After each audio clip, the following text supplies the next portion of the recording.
Tudo certo. Bom dia a todos. Bom dia. É uma manhã linda, não é? É um privilégio estar aqui na África do Sul e tem sido alguns dias maravilhosos até agora.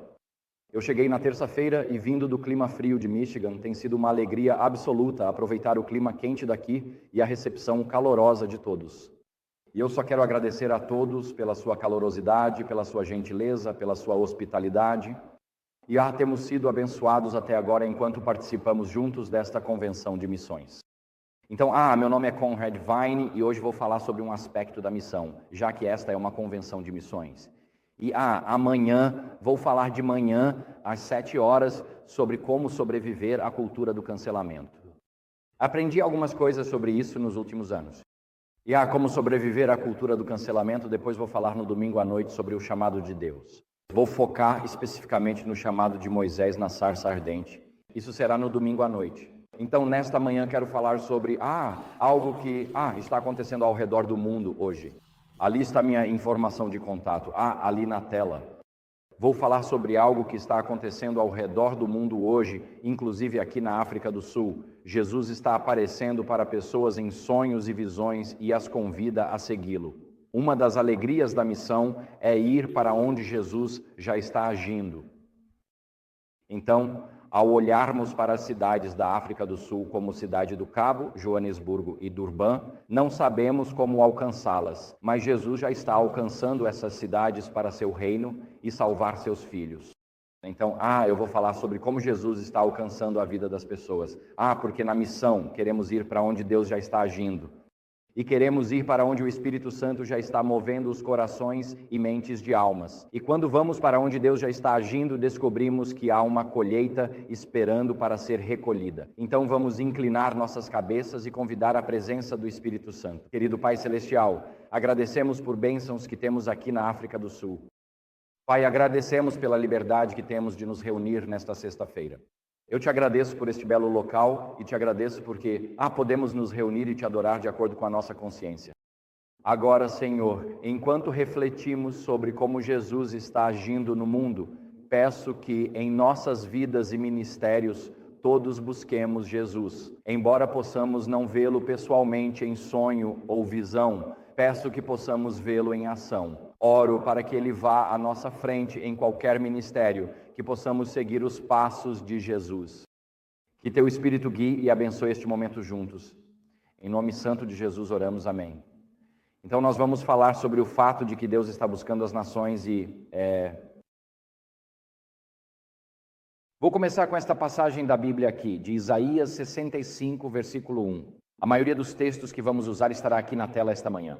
Se houver algum slide, se algum versículo não estiver na tela, eu aviso vocês, então vocês podem encontrar esse versículo em suas próprias Bíblias. Vamos começar com Isaías 65, versículo 1, e é isso que lemos ali. Deus diz o seguinte: fui buscado por aqueles que não perguntaram por mim, fui encontrado por aqueles que não me procuraram. Eu disse, eis-me aqui, a uma nação que não se chamava pelo meu nome. Então, o que isso nos diz sobre como Deus alcança as nações? Isso nos mostra que Deus se revela a nações que o mundo considera distantes dele, a povos que o mundo pensa que adoram outros deuses. Talvez sejam pagãos, talvez sejam gentios, talvez sejam animistas, talvez sejam budistas, talvez adorem ídolos. Mas Deus se importa com eles e Ele os alcança e diz, eis-me aqui, eis-me aqui. E Ele se aproxima das pessoas de maneiras que elas compreendem dentro de sua própria cultura. E todos nós entendemos que Deus age de formas diferentes em culturas diferentes. Então, como europeu e agora também como norte-americano, minha principal forma de entender como Deus fala comigo é lendo a palavra de Deus regularmente. E então eu me ajoelho, oro, peço ao Espírito Santo que me ensine uma lição, e então eu entendo, eu espero que Deus vá falar comigo através da sua palavra. E muitos de nós, que somos ocidentais, pensamos de maneira muito semelhante. Mas existem maneiras pelas quais Deus fala com culturas ao redor do mundo que são bem diferentes. E uma das formas pelas quais Deus fala, Jó faz referência a isso, o Joel menciona isso aqui em Joel capítulo 2, e é através de sonhos e visões. E nós conhecemos bem essa passagem de Joel 2, 28, 29. Está escrito ali: e acontecerá depois que derramarei o meu espírito sobre toda a carne. Vossos filhos e vossas filhas profetizarão, vossos velhos sonharão sonhos, vossos jovens terão visões, e também sobre os servos e sobre as servas derramarei o meu espírito naqueles dias. Agora, como cristãos, nós perguntamos, bem, onde isso foi cumprido nas Escrituras? E esta é uma profecia sobre o dia do Senhor, do livro de Joel, e isso é aplicado ao Pentecostes em Atos capítulo 2. Mas eu não acredito que o cumprimento dessa profecia se aplique apenas ao Pentecostes, porque esta é uma profecia do livro de Joel sobre a vinda do dia do Senhor. E o dia do Senhor definitivo é o retorno de Jesus Cristo. E assim, antes que Jesus venha novamente, Deus derramará seu Espírito sobre as nações e Ele vai chamar pessoas para o seu reino. E uma das maneiras que Ele fará isso é através de sonhos e visões. Jó escreveu sobre sonhos e visões dessa maneira. Ele disse em Jó 33, 14 e 18, está escrito ali: Deus fala repetidas vezes, embora as pessoas não percebam. Ele fala em sonhos, em visões noturnas, quando o sono profundo cai sobre as pessoas enquanto estão deitadas em suas camas. Ele sussurra em seus ouvidos e as assusta com advertências. Ele as faz se desviarem do mal e as impede de serem orgulhosas. Ele as protege da sepultura, de cruzarem o rio da morte. E então, nesta passagem aqui, Jó fala sobre o fato de que Deus fala com as pessoas em sonhos e visões, especialmente quando elas estão em sono profundo. Agora, sejamos honestos, com que frequência vamos para a cama esperando que Deus fale conosco em um sonho ou visão? Vejo algumas pessoas balançando a cabeça aqui. Quase nunca, não é? Eu conheço algumas pessoas na minha vida que dizem: quando vou dormir, deixo um pedaço de papel e um lápis ao lado da minha cama, na estante ali. E quando tenho um sonho à noite, eu acordo e anoto. Eu penso comigo mesmo, tenho certeza de que essa pessoa é de certa forma especial aqui em cima. Porque como ocidentais, nós não damos muita atenção a sonhos ou visões, não é mesmo? Martin Luther King pode dizer, eu tenho um sonho. Mas se Martin Luther King dissesse, na noite passada eu sonhei um sonho, e foi isso que Deus me mostrou, nós acharíamos que ele era meio louco. E portanto, como ocidentais, não damos muito valor a sonhos e visões. Nós não buscamos sonhos e visões. Nós não discutimos sonhos e visões. Ninguém, durante o louvor e testemunho, levanta a mão e diz: sonhei na terça à noite e foi isso que Deus me mostrou. Se alguém fizesse isso, todos nos mexeríamos, nos afastando deles nos assentos. Algo não está muito certo com essa pessoa. Nós não esperamos que Deus fale conosco por meio de sonhos e visões, mas ao fazer isso, estamos fechando nossas mentes e nossas vidas para um dos meios preferidos de autorrevelação de Deus. Deus tem falado de forma consistente ao longo da história da humanidade com pessoas através de sonhos e visões. Não apenas com os santos, como Daniel no capítulo 7 de Daniel, mas também com pagãos como Nabucodonosor, Faraó, o copeiro e o padeiro do Faraó e Cornélio, centurião romano, em Atos capítulo 10. Portanto, Deus fala com as pessoas por meio de sonhos e visões. A questão é que nós, ocidentais, fechamos essa via para Deus em nossas próprias vidas, porque é algo muito subjetivo, é muito aberto à interpretação ou à má interpretação. Então, a função dos sonhos na Bíblia, e há várias funções que encontramos nas Escrituras. A primeira é que, quando Deus fala com as pessoas em sonhos, Ele frequentemente as chama para se afastarem do pecado e das coisas erradas em suas vidas. Por exemplo, em Gênesis 20, o rei filisteu Abimeleque gostou de Sara, achou que ela era esposa de Abraão, tomou-a para si, colocou-a em seu harém e planejou se casar com ela. E Deus fala com Abimeleque em um sonho e diz: não toque nessa mulher, porque ela é esposa de Abraão. E assim, Deus impede que um rei pagão cometa o que, do ponto de vista dele, era uma ação inocente, mas aos olhos de Deus era um pecado. Também vemos em Atos 9:1-9 o chamado de Saulo no caminho para Damasco. Saulo estava indo para Damasco, não para uma reunião de oração ou uma convenção missionária. Ele estava indo para Damasco para capturar e matar os cristãos. E mais uma vez Deus fala com Paulo em uma visão. Jesus se revela a ele para desviar seu caminho do erro. Em Gênesis 31, Deus advertiu Labão em um sonho para não fazer mal a Jacó. E assim, uma das funções dos sonhos é que Deus fala com as pessoas em sonhos, para afastá-las do pecado e do erro. Ele também adverte as pessoas em sonhos sobre um pecado em particular, que é cair no orgulho. E um exemplo clássico é o sonho de Nabucodonosor em Daniel 4, onde Nabucodonosor tem um sonho com uma árvore que cresce até uma altura imensa e as aves do céu e os animais do campo encontram abrigo nessa árvore e essa árvore é cortada. E essa não é a primeira vez que essa visão aparece nas Escrituras. Ela já havia surgido nas Escrituras sobre o rei da Assíria antes de ser derrubado por Nabucodonosor e seu pai em 605 a.C. Agora, o mesmo sonho que se aplicava aos reis da Assíria é dado ao próprio Nabucodonosor. E o aviso é que Deus está dizendo a Nabucodonosor: eu derrubei os reis da Assíria, eu posso derrubar você também. Então, outra função dos sonhos que encontramos nas Escrituras é que os sonhos são dados para nos guiar à verdade. Deus não fala conosco em sonhos apenas para nos afastar do pecado, mas Deus fala conosco em sonhos para nos conduzir à luz. Um bom exemplo disso é Atos 10, 1, 8, onde temos dois sonhos nesse trecho. Um é dado a Cornélio, um centurião temente a Deus, e o outro é dado a Pedro. E Pedro, ele tem uma visão enquanto está orando no terraço de sua casa, e assim Deus fala com ambos os homens. E nesta história aqui, Deus dá visões a esses dois homens para uni-los. E a história só se completa e a compreensão só é plena quando ambos agem de acordo com essas visões, se encontram e compartilham o que Deus tem feito, e percebem que Deus tem feito algo belo para os dois.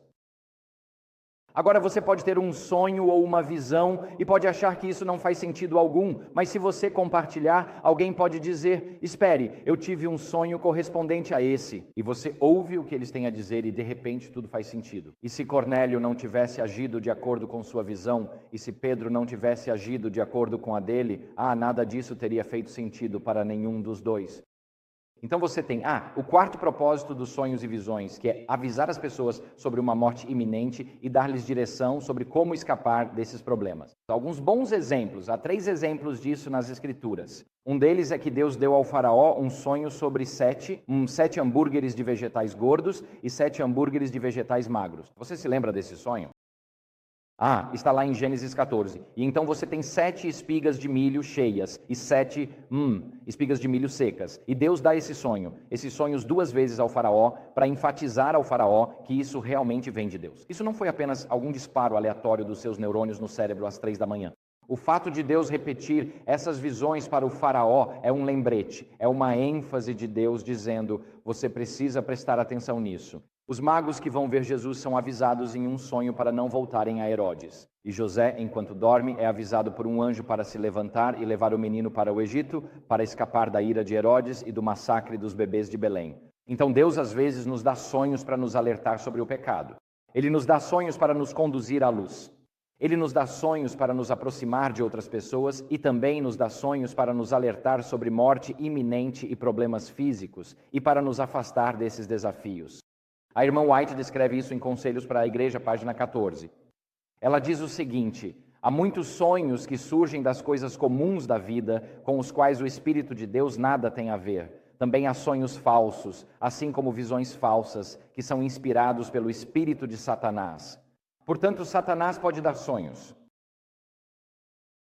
Mas sonhos vindos do Senhor são classificados na palavra de Deus, juntamente com visões. Tais sonhos, levando em consideração as pessoas que os têm e as circunstâncias em que são dados, contêm em si mesmos as provas de sua autenticidade. E assim quando Deus te dá um sonho, é uma realidade auto-autenticadora, pois quando você acorda após um sonho do Senhor, algo te dá uma convicção interior de que Deus falou comigo e minha tarefa é descobrir o significado daquele sonho ou visão. Quando Deus fala com você em um sonho ou visão, isso terá uma qualidade auto-autenticadora. E vamos ver alguns desses exemplos em alguns minutos. Então me diga, você vai para a cama à noite e pede a Deus por um sonho ou uma visão? Talvez devêssemos fazer isso. Talvez devêssemos, porque algumas das maiores profecias nas Escrituras vieram por meio de sonhos e visões, e por que Deus não faria o mesmo hoje? Por que Deus não nos avisaria sobre um caminho que estamos seguindo na vida que está levando à morte espiritual? Por que Deus não nos avisaria em um sonho hoje se pedíssemos orientação a Ele? Porque Deus não nos guiaria para a verdade e compreensão através de visões e sonhos quando estamos estudando as Escrituras por conta própria? Particularmente no mundo muçulmano, vemos que há todo um grupo de pessoas, uma religião inteira, que é muito aberta a sonhos. Na verdade, eles esperam que Deus fale com eles por meio de sonhos e visões. Você vê essa citação na tela aí da Grécia em 2010. Os pesquisadores descobriram que, na verdade, um sonho ou uma visão de Cristo é o principal motivo pelo qual muçulmanos se convertem à fé em Jesus hoje. Não é a Hope TV, não é a AFM, não é a Abundant Life, não é a AWR. O principal motivo, talvez 90% de todas as conversões, começa com um sonho ou uma visão de Jesus Cristo. E você pensa sobre isso. O segundo motivo mais comum pelo qual muçulmanos se tornam seguidores de Cristo, ou seja, cristãos, é porque Jesus lhes concedeu uma cura milagrosa. Eu conheci uma senhora uma vez que estava morrendo de câncer. Ela era muçulmana e recorreu a Jesus uma noite, porque os médicos não podiam fazer mais nada por ela. E ela pediu a Jesus que a curasse do câncer. Aquela era a sua última chance de viver. E naquela noite Jesus apareceu para ela em um sonho. Na verdade foi uma visão. Ele a acordou. Ela teve uma visão de Cristo e Jesus a convidou para segui-lo. E ela pediu para que ele a curasse e ele a curou ali mesmo do câncer. E desde então ela segue Jesus. Quando ela descreve como Jesus é impressionante. É exatamente como Apocalipse capítulo 1. É algo que nos deixa humildes pensar que hoje em Joanesburgo provavelmente há mais muçulmanos que viram Jesus pessoalmente do que adventistas do sétimo dia. Só de pensar nisso, que Jesus apareceu pessoalmente para mais muçulmanos em Joanesburgo do que para adventistas do sétimo dia. Agora nós conhecemos Jesus pelas Escrituras e essas coisas foram escritas para que vocês creiam que Jesus é o Filho de Deus. Nós lemos isso no Evangelho de João e que crendo nele vocês possam ter a vida eterna. Então, mais uma vez, temos as Escrituras em nossas mãos e por isso não estamos necessariamente buscando sonhos e visões de Cristo. Mas para aqueles que não têm isso nas prateleiras de casa, como Jesus vai se revelar a eles? Como ele vai alcançar a vida dessas pessoas? Ele alcança suas mentes e corações enquanto dormem. Em pesquisa com acadêmicos muçulmanos na Universidade Islâmica da Malásia, no início do século XXI, todos acreditavam na possibilidade de receber orientação de Deus em sonhos. Muitos disseram que fazem rituais antes de dormir para receber orientação divina. E é um fenômeno dentro do Islã que as pessoas passem a noite inteira orando por uma visão de Deus. Muitos passam a noite toda em oração, realizando ciclos de oração, suplicando a Deus por um sonho ou visão. E muitas vezes o sonho ou a visão de Cristo vem quando estão adormecendo, já tarde pela manhã, mas Deus sabe que eles querem que Ele lhes fale. E se Deus falasse conosco hoje, como reagiríamos? Ele é um Deus ciumento, Ele é um fogo consumidor. Ele quer que não haja pecado em nossas vidas. Talvez nós realmente não queiramos um encontro pessoal com o Senhor ressuscitado. Quem sabe? O Alcorão diz o seguinte: para eles há boas novas na vida mundana e na outra vida. Não há mudança nas palavras de Alá. Isso é o grande êxito. Isso está no capítulo, nomeado em homenagem ao profeta Jonas, capítulo 10, versículo 64. E assim, os muçulmanos esperam no Alcorão que Alá, o nome deles para Deus conforme o entendem, irá se revelar a eles em sonhos. E encontramos isso no Hadith, Sahih Bukhari. Eles tinham o mais pode-se dizer, o padrão ouro de todos os hadiths de Maomé. Diz assim, Ibn Sirin disse, ouvi Abu Huraira dizendo, o profeta disse que quando o tempo se aproximar, o sonho do crente raramente mentirá. E este hadith de Maomé, supostamente, atribuído a Maomé, está falando sobre quando chegar o tempo do fim, quando chegar o dia do juízo, que os crentes terão sonhos, e esses sonhos raramente mentirão. Ou seja, a maioria dos sonhos que vem aos crentes será de Deus e eles serão verdadeiros. E por causa de citações como essa no Alcorão e no Hadith, os muçulmanos estão em busca de uma revelação de Deus. Eles estão procurando por um sonho ou uma visão de Deus. Seu vizinho muçulmano em Joanesburgo, ou na Cidade do Cabo, ou em Durban, nós estamos justamente agora terminando o Ramadã. Sim, o Ramadã começa por volta do dia 1º de março este ano. Então chega o fim do Ramadã e na última semana do Ramadã, os muçulmanos chamam de semana de oração. Eles esperam que Deus fale com eles na última semana do Ramadã. Eles estão esperando por isso. Eles estão procurando por isso. Eles têm esperança nisso. Muitos deles passarão a noite toda orando por uma visão ou um sonho vindo de Deus.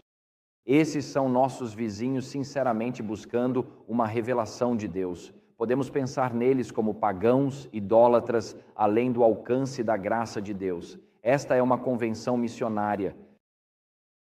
Não é apenas para nos sentirmos bem conosco mesmos, é para nos equipar e nos ajudar a alcançar melhor aqueles ao nosso redor que estão buscando por Jesus Cristo.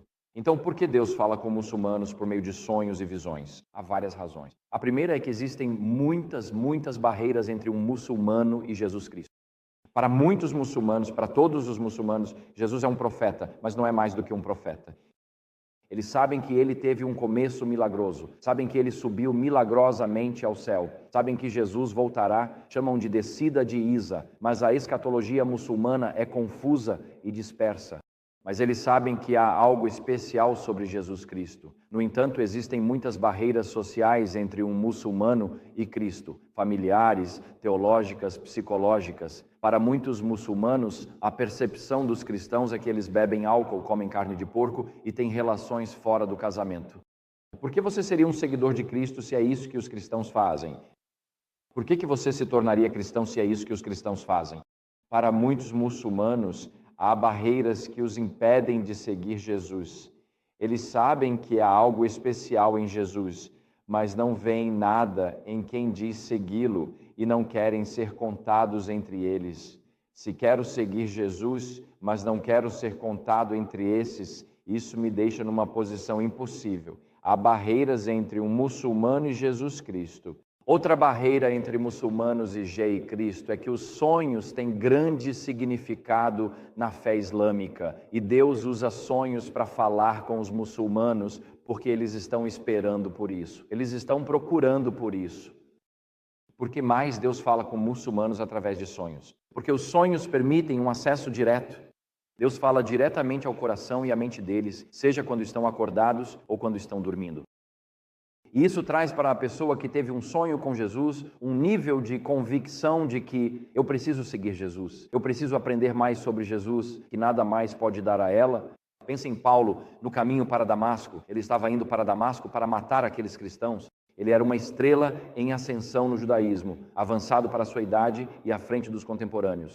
Ele era a estrela em ascensão no judaísmo na época de Cristo, e era o assassino dos discípulos de Cristo. E quando ele encontra Jesus no caminho para Damasco, depois ele vai para Damasco e fica lá por 3 dias, jejuando e orando, cego. Paulo precisa tomar uma decisão. Ele acabou de encontrar o Senhor ressuscitado, será que ele vai virar as costas para tudo pelo que lutou e morreu? Lutou e matou por isso? Será que ele vai dar as costas ao sinédrio, à sua carreira, ao seu progresso e ao seu prestígio social como a estrela em ascensão do judaísmo?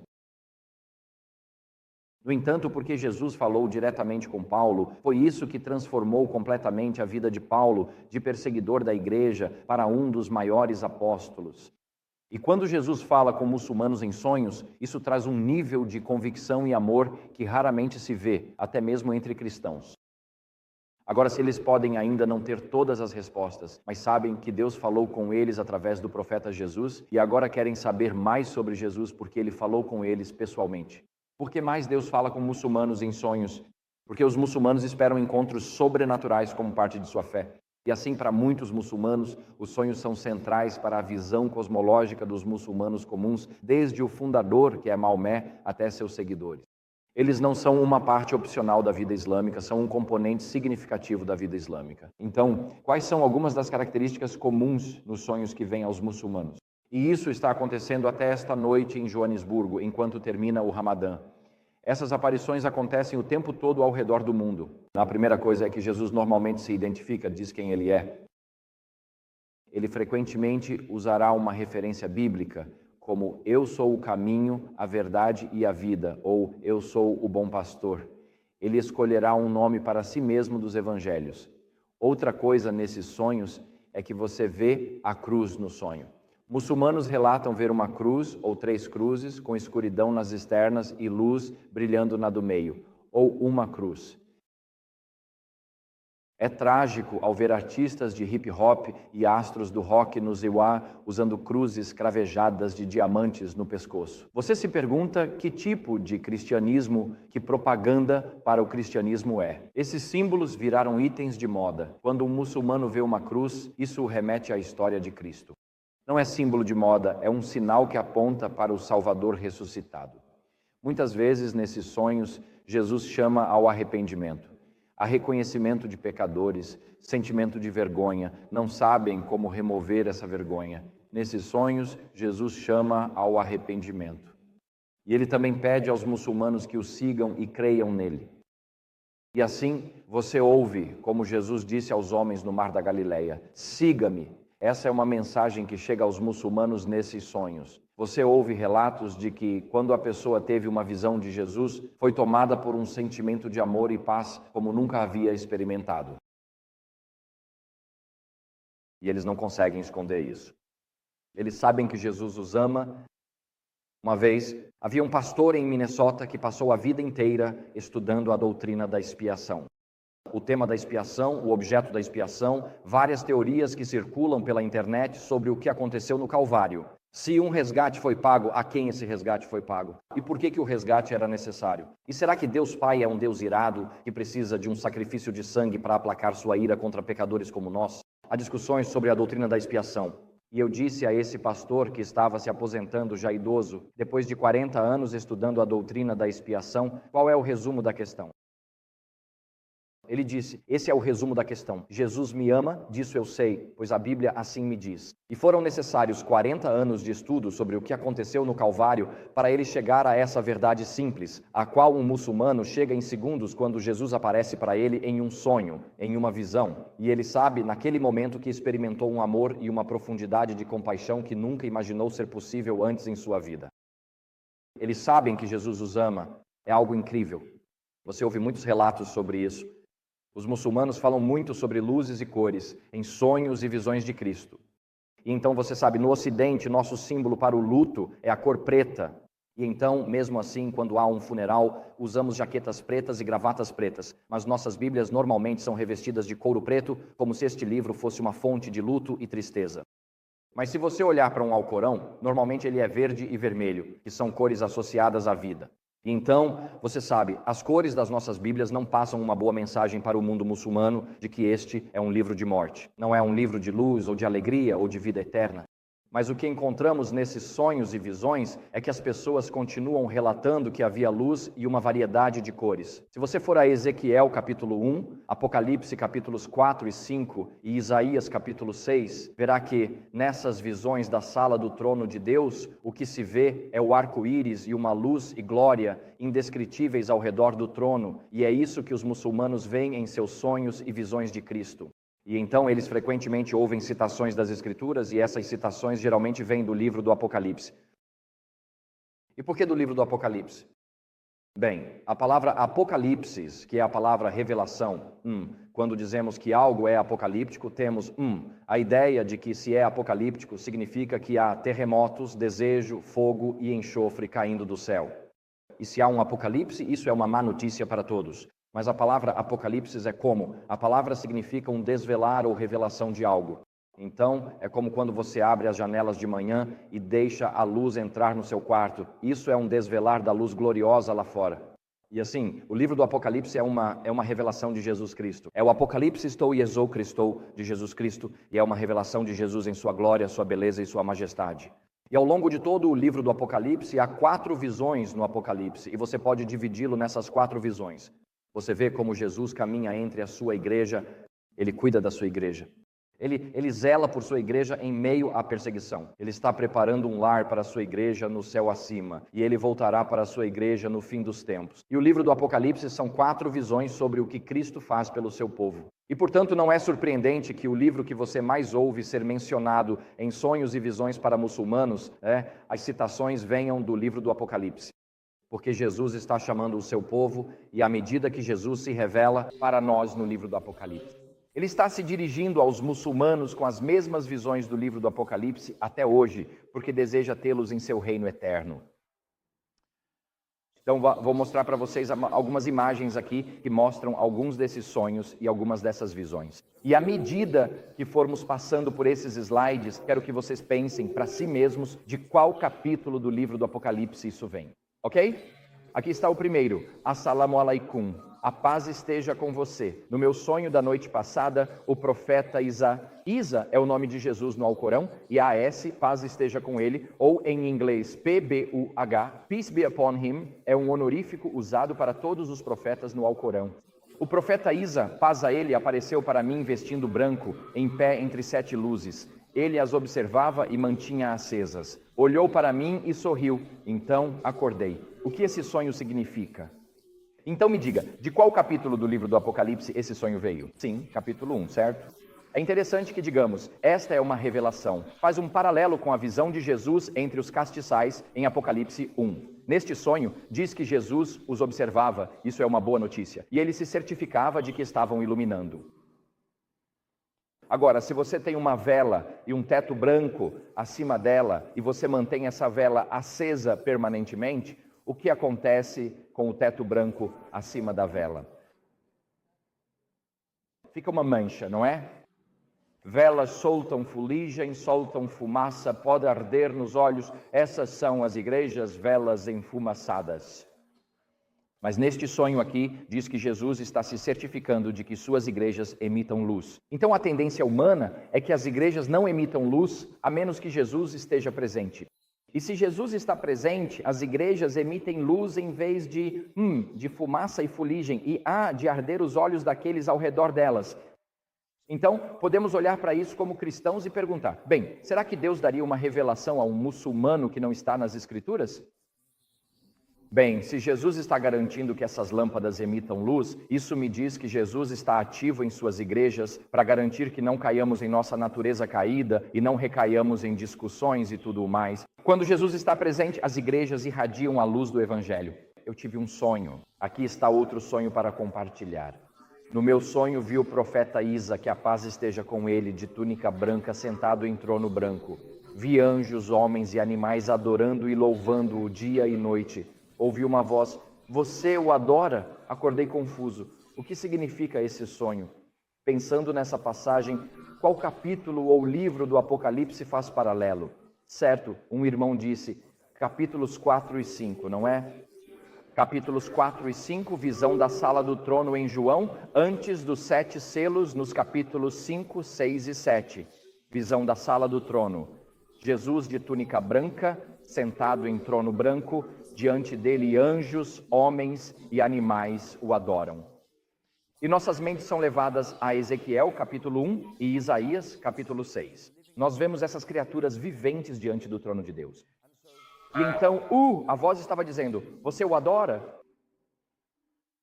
Não é tanto você o adora? É um convite. Você o adora? Você está adorando aquele que está no trono? Outro sonho aqui. Eu vi que estrelas estavam caindo sobre a terra e as pessoas estavam lutando e matando umas às outras. Então eu vi um homem sentado em um trono branco vindo nas nuvens e anjos o cercavam e as pessoas tentavam se esconder dele. Você pode me ajudar a entender esse sonho? Então, de qual passagem do Apocalipse isso vem? Qual capítulo? Sim, Apocalipse capítulo 6. Este é o 6º selo do Apocalipse, capítulo 6, onde Cristo vem nas nuvens e os ímpios estão na terra, clamando por rochas sobre eles e os escondam da face de quem está no trono. Lemos isso e dizemos, ok, este muçulmano está tendo quase a mesma visão que Deus deu a João em Patmos. Esse muçulmano pode não ter acesso a uma Bíblia em Joanesburgo. Pode ser homem ou mulher, ou jovem. Talvez nem saiba onde conseguir uma Bíblia. Talvez ninguém jamais tenha falado sobre sonhos com Jesus. Mas Jesus deu a eles as mesmas visões que deu a João em Patmos, porque Jesus está voltando e quer que as pessoas estejam preparadas para esse dia. Assalamu alaikum. No meu sonho vi anjos de pé no céu com trombetas. E eles estavam esperando um sinal do profeta Isa, que a paz esteja com ele, para tocá-las. Então ouvi uma voz do céu dizendo, estes são sinais, procure por eles. Você pode me ajudar a entender o sonho? Ok, então de qual capítulo do livro do Apocalipse você tiraria isso? Desculpe? 8 e 9, as trombetas? anjos com trombetas, esperando um sinal de Jesus para tocar essas trombetas. Então você tem as 7 trombetas do Apocalipse sendo mencionadas nesse sonho que um muçulmano teve. E todos esses sonhos surgiram aqui no último mês. Agora, aqui está um sonho muito especial. Salam, no meu sonho vi guerra entre homem vestido de branco e criatura como um dragão. Não estamos falando de sogras aqui. O homem venceu a guerra e então ouviu uma voz dizendo: ai da terra, pois o diabo veio com fúria. Qual é o significado desse sonho? Então, antes de tudo, de qual capítulo do Apocalipse isso vem? 12. Certo, você tem uma criatura estranha como um dragão. Você tem uma guerra entre um homem de branco, que é Cristo, e um dragão. E o homem venceu a guerra. E ai da terra, pois o diabo veio com fúria, refere-se à segunda metade do capítulo 12 do Apocalipse. Ai da terra, o diabo desceu entre vocês com grande ira e fúria. Assim, você encontra uma visão dada por Jesus semelhante ao encontrado no livro do Apocalipse. Ontem à noite vi 3 anjos voando com mensagens para a terra. Alguns não notaram. Uma voz do céu falou: essas mensagens são importantes para o dia do juízo. Procure e siga-as. A voz era forte.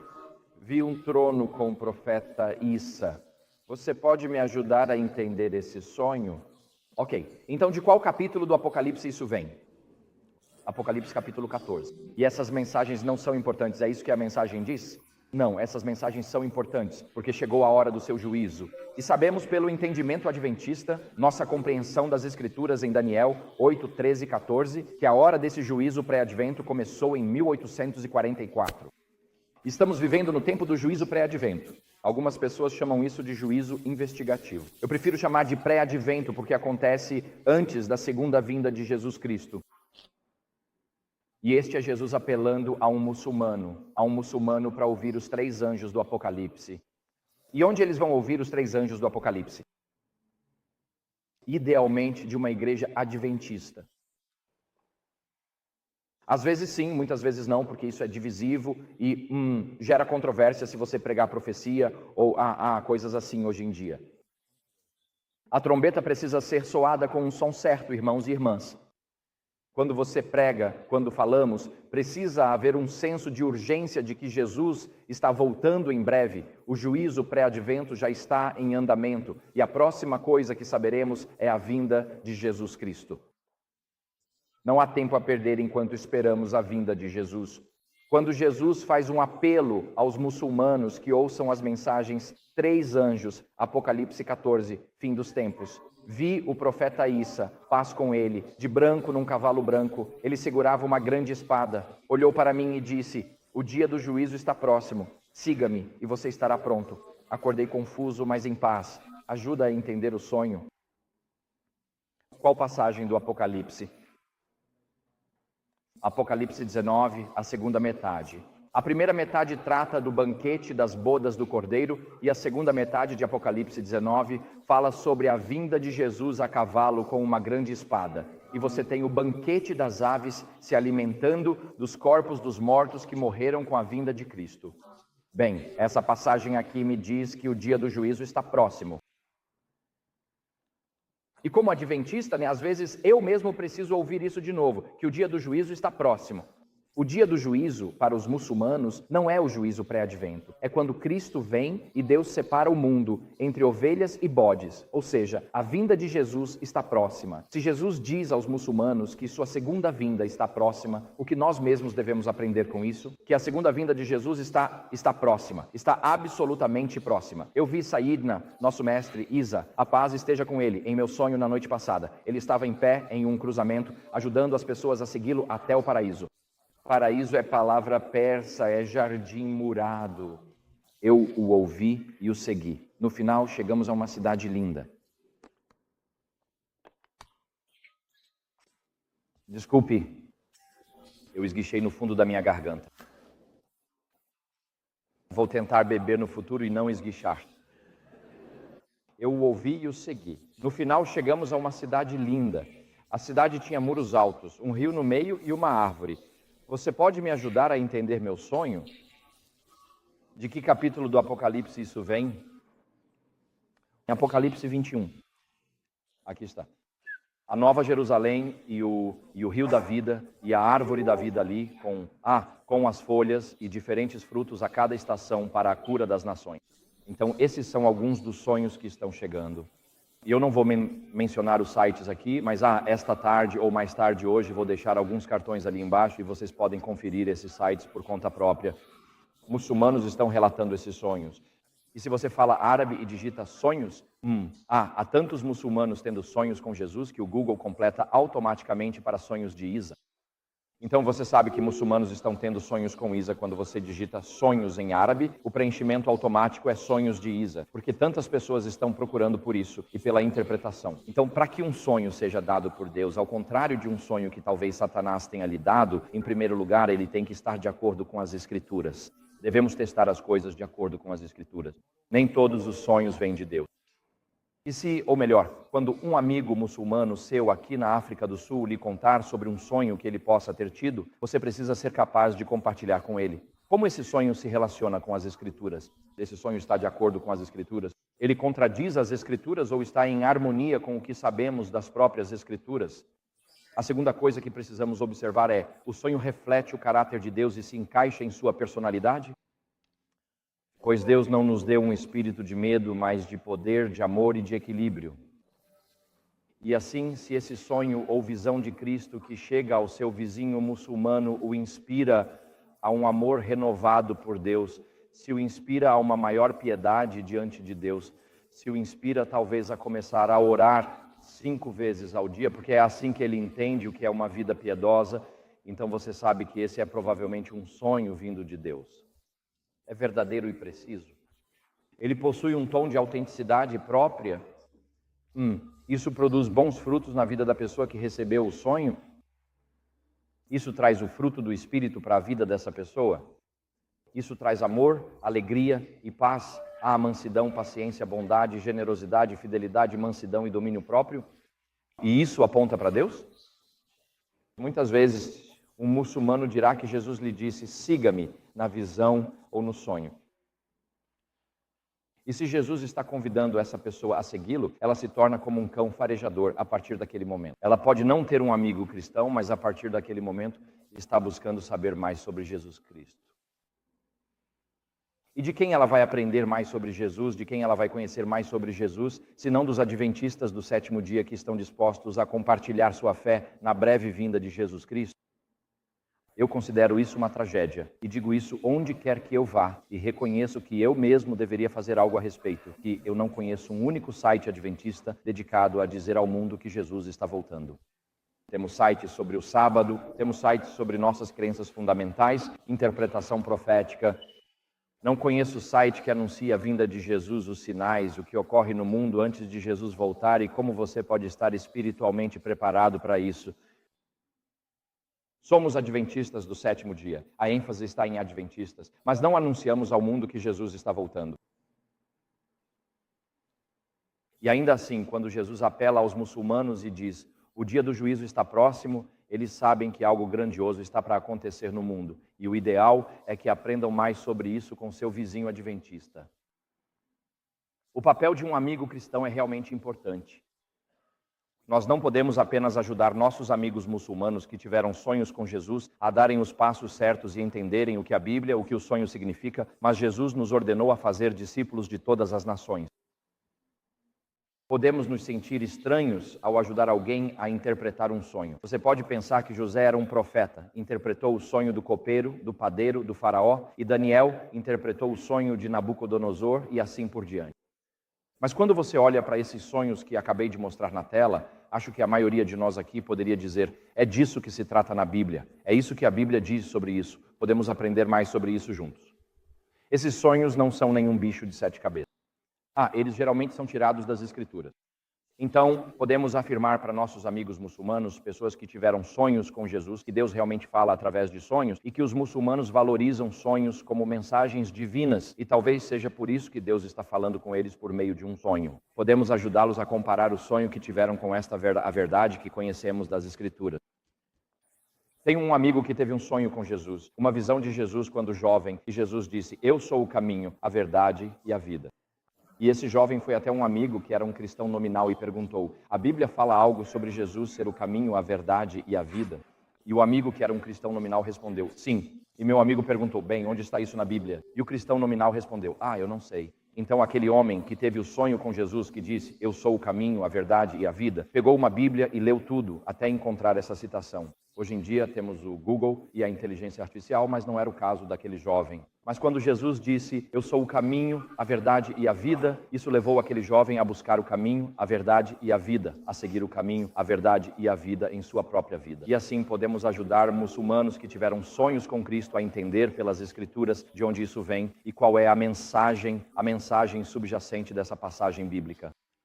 Podemos apresentar Jesus como a figura central desses sonhos.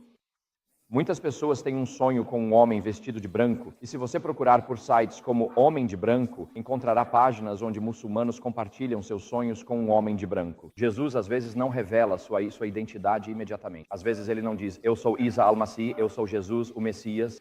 Mas ele se apresenta com um nome vindo das Escrituras, porque quando o nome é tirado das Escrituras, então o muçulmano passa a entender que este não é um livro corrompido e que ele pode buscar neste livro aqui o que Jesus disse sobre si mesmo naquele sonho.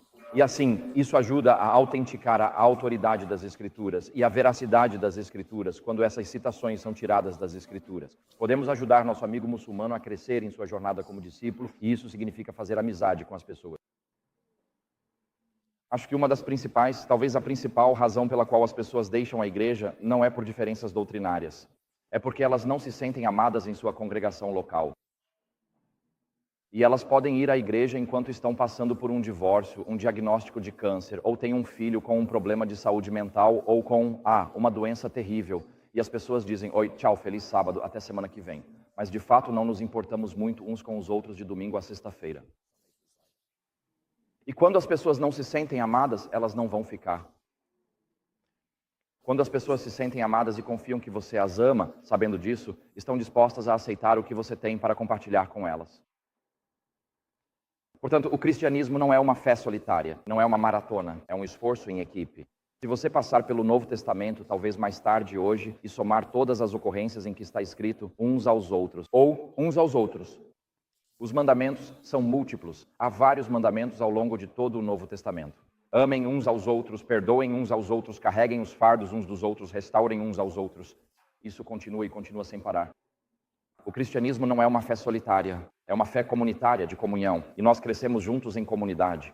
E isso significa que quando um muçulmano tem um sonho com Jesus, nós o acolhemos em nossa própria vida e em nossa comunidade.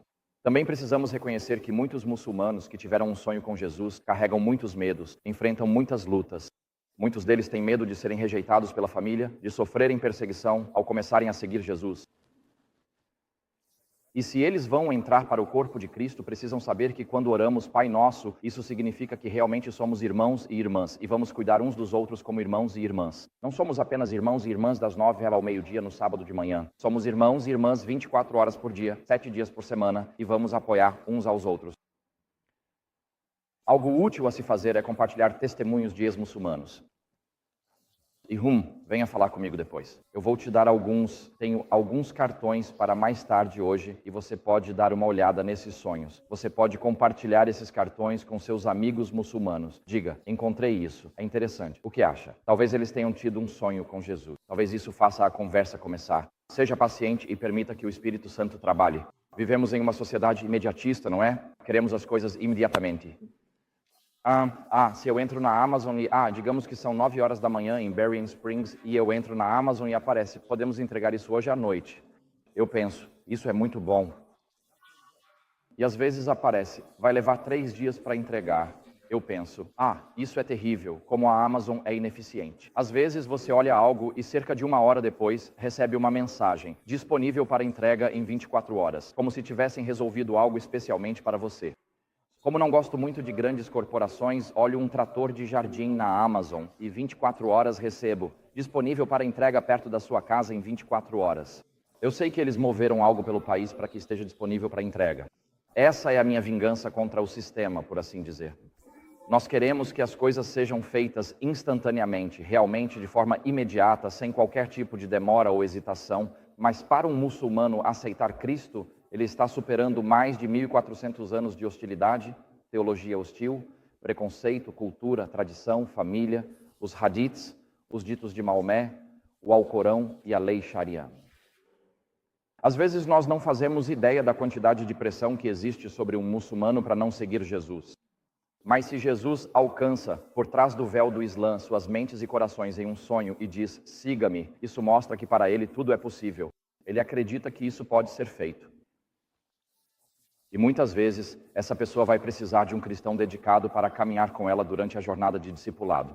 Talvez alguns de vocês tenham lido o livro Buscando Alá, Encontrando Jesus. Recomendo que leia se não leu. É uma ótima história. Nabil Qureshi morreu há alguns anos. Era o personagem principal. Ele morreu de câncer no estômago no Texas, mas ele tinha cerca de 38 anos de idade. O interessante nessa história é que durante toda a sua conversão, havia um colega estudante de medicina que caminhou com ele nessa jornada. Esse estudante aparece ao longo de toda a história e amava esse jovem estudante muçulmano da Grã-Bretanha. Ele era um muçulmano Ahmadiyya, estudando na Flórida, se não me engano. Ele o amou durante todos aqueles anos de discussão, diálogo, oração, idas e vindas, becos sem saída e conversas difíceis. Ele o amou o suficiente, mas o que trouxe esse homem para o corpo de Cristo foi um sonho com Jesus. E quando ele foi até a mãe e disse, eu tive um sonho, o que isso significa? E a mãe tinha um livro muçulmano de interpretação de sonhos. E não havia um livro cristão de interpretação de sonhos disponível para esse jovem. Mas felizmente a verdade do evangelho prevaleceu. Então nosso tempo acabou aqui. Terminar 10h20, agora 10h22. Esta é uma convenção de missões. Missão não é sobre nós. É a história de Deus em ação. E o nosso privilégio na missão é ir onde Deus já está agindo, onde o Espírito Santo já está trabalhando, onde Jesus já está aparecendo em sonhos e visões, onde pessoas talvez tenham encontrado o livro Caminho a Cristo ou O Grande Conflito em um Sebo há 15 anos. Elas têm lido e relido, pensado sobre isso, mas não sabem com quem podem conversar a respeito. Nosso privilégio na missão é ir onde Jesus já está agindo. Então eu quero desafiar você, quero encerrar desafiando você aqui hoje. Nós dizemos na AFM, podemos orar, podemos doar ou podemos ir. Talvez a coisa mais importante que possamos fazer seja orar. A oração missões é uma história de orações respondidas. Quando oramos, estamos pedindo a Deus que abra nossos olhos para que possamos ver onde Ele já está agindo entre as nações. E é lá que queremos estar. Se Deus já está agindo ali, é ali que Ele está nos pedindo para estar. Então, enquanto você passa pelos estandes de missões no salão da convenção hoje, amanhã e domingo, esteja orando sobre onde Deus quer que você esteja no serviço missionário, em qual ministério Deus quer que você se envolva. Ore também por quem, na sua cidade natal, no seu bairro, na sua rua, no seu escritório ou na sua escola, Deus quer que você se torne um amigo especial nas próximas semanas e meses. Para mostrar a eles o amor de Deus, para orar com eles, para ser um amigo de verdade, talvez para caminhar com eles em um dos momentos mais difíceis da vida. Ore nesta convenção missionária para que, quando sairmos deste lugar, deste acampamento maravilhoso aqui em St. Avon, você esteja orando para seguir os passos de Jesus. E que, quando as pessoas encontrarem você e olharem para você, elas vejam Jesus Cristo em você. Eles ouvirão você na sua voz, eles verão você nos seus olhos, eles terão uma manifestação do amor de Deus através da sua presença na vida deles. Ore para que você esteja caminhando nos passos de Cristo. Ele está agindo aqui na África do Sul e está procurando trabalhadores para a colheita que ajudarão a trazer essa colheita. Que Deus nos abençoe enquanto seguimos os passos de Jesus Cristo. Vamos inclinar nossas cabeças por um momento de oração. Pai Celestial, nós te agradecemos hoje. Te agradecemos porque o Evangelho fluiu de Jerusalém por toda a Palestina, Judeia e Samaria, até o eunuco etíope e Simão de Cirene para a África, através de Paulo e Barnabé para a Europa, através de Tomé e alguns dos outros apóstolos para a Ásia. Pai, eu te agradeço porque por 2000 anos cristãos fiéis têm transmitido a mensagem do Evangelho de geração em geração. Pai, nós hoje aqui somos os recipientes, os abençoados recipientes de 2100 anos de cristãos fiéis. E pedimos hoje, Senhor, que o Evangelho não pare em nós, que Tu não encontres em nossas vidas, em nossos lares, um beco sem saída, pelo qual nada possa passar. Mas eu te peço hoje, Pai, que através de nossas vidas as boas novas de Jesus Cristo fluam como um rio que dá vida. Mesmo que hoje pareça que ela flui apenas como um fiozinho de água, nós reivindicamos aquela profecia do livro de Ezequiel, onde esse fiozinho se tornará um rio que dá vida, onde mesmo que flua para o Mar Morto, ele se transforma em um mar de vida. Eu oro, Senhor, para que nossas vidas sejam o meio pelo qual o Evangelho alcance os não alcançados de Joanesburgo, Cidade do Cabo, Durban e por toda esta nação. Eu oro, Senhor, para que, à medida que o Evangelho flua através de nós, o Senhor nos limpe e nos purifique nesse processo. Pai, abre os nossos olhos, dá-nos encontros divinos a partir deste momento. Dá-nos encontros divinos onde possamos encontrar pessoas em quem Jesus já está agindo. E nesses momentos, Pai, eu oro para que palavras nos sejam dadas do alto, para que saibamos exatamente o que compartilhar, quando compartilhar e como compartilhar. Em tudo o que fizermos, que as pessoas saibam que Jesus é o Senhor, Jesus é o Rei, Jesus é amor e Jesus voltará. Pai, realiza esse milagre em cada uma de nossas vidas. Em nome de Jesus, nós humildemente oramos. Amém.